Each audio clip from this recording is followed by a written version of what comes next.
যে এত দূর বা এত কিছু হবে এটা কখনো আমার কল্পনায় ছিল না, বাট আমি তার বিহেভিয়ার বা তার কিছুটা পরিবর্তন খেয়াল করেছিলাম।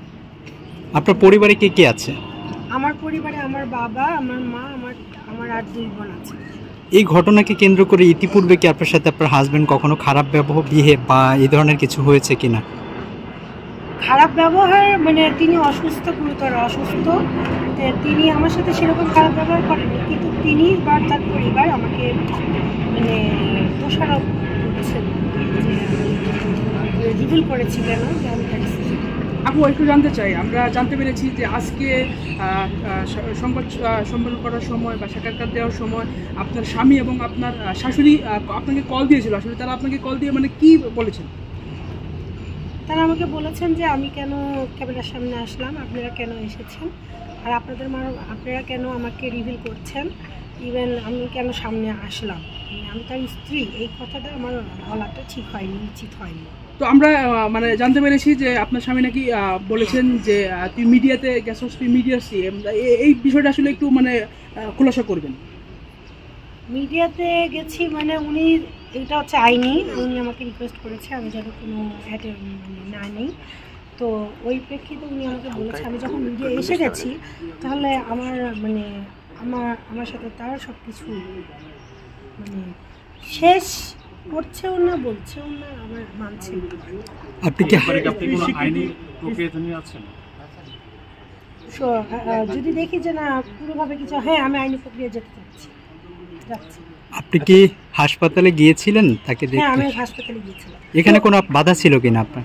ওখানে আমার মানে তারা চাইনি আমি যাই, যেমন আজকে আমি তাকে ফোন করেছি, তারা আমাকে যেতে দেয়নি, আমাকে যাওয়ার পারমিশন দেয়নি, আমাকে সন্ধ্যার পরে যেতে বলতে বলা হয়েছে যে আমি যদি সন্ধ্যার দিকে যাই যাতে করে আপনাদের সামনে আমাকে ফেস হতে না হয়। আপনার হাজবেন্ড কি কন্টিনিউ এই বাসাতেই থাকতেন?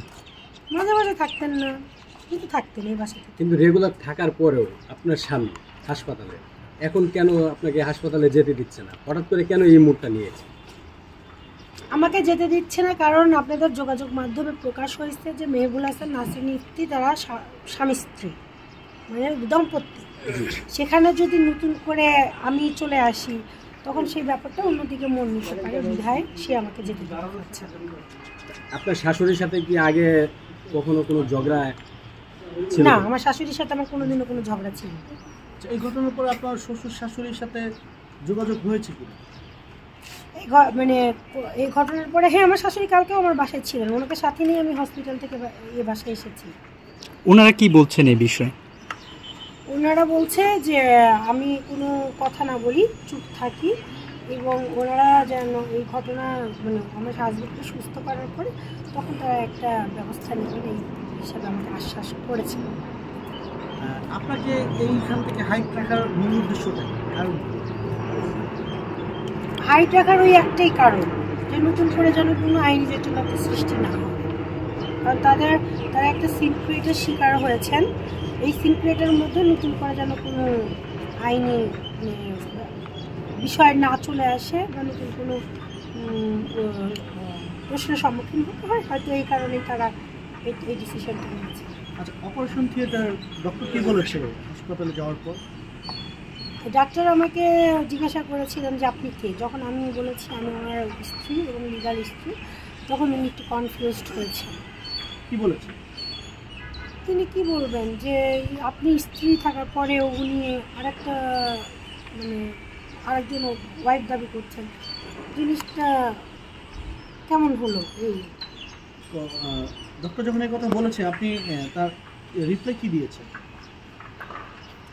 তখন আমি বলেছি ঠিক আছে যে স্যার আমি এটা ব্যবস্থা নিব, উনি আমাকে ব্যবস্থা নিতে বলেছেন।